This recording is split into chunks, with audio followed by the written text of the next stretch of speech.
আমি আমি আর জবাব দিতে পারলাম না।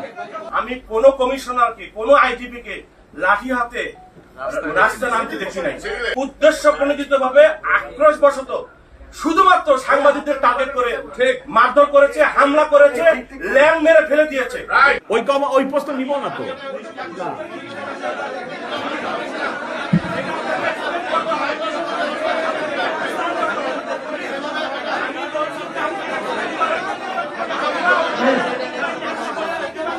আমরা আপনাদের সহযোগিতা কামনা করছি।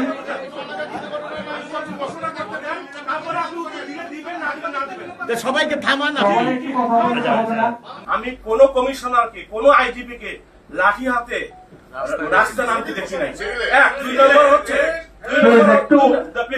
যে আপনি যখন লাঠি হাতে নিজে নেমেছেন রাস্তায়, তারপরেই পুলিশের কিছু সদস্য উদ্দেশ্য প্রণোদিত ভাবে আক্রোশ বশত শুধুমাত্র সাংবাদিকদের টার্গেট করে মারধর করেছে, হামলা করেছে, ল্যাং মেরে ফেলে দিয়েছে। এইটা কতটা পেশাদারমূলক আচরণ ছিল। দুই নম্বর হচ্ছে যে এটা আপনারা নিশ্চয় দেখেছেন। আপনারা যে আপনারা কোনো ব্যবস্থা নিয়েছেন। আমি আর জবাব দিতে পারলাম না।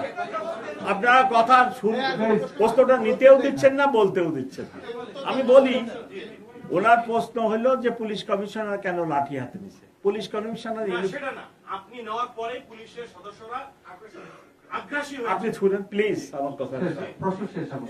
আমি তো আমার ইনফর্মাল ড্রেসে আমার বাসায় ছুটির দিন, বাস্তব কথা হলো চুলই কাটাচ্ছিলাম, যখন হঠাৎ শুনতে পারলাম যে যমুনায় আন্দোলনকারীরা ঢুকে পড়তেছে। আমি অন্য কোনরূপ প্রস্তুতি নিয়ে আই রাস্ট এবং যাই দেখি অবস্থা ভয়াবহ। এবং এই নির্বাচনের ৫-৬ দিন আগে যদি যেখানে সরকার প্রধান থাকেন সেখানে যদি আন্দোলনকারী ঢুকে যায়, যেখানে আমার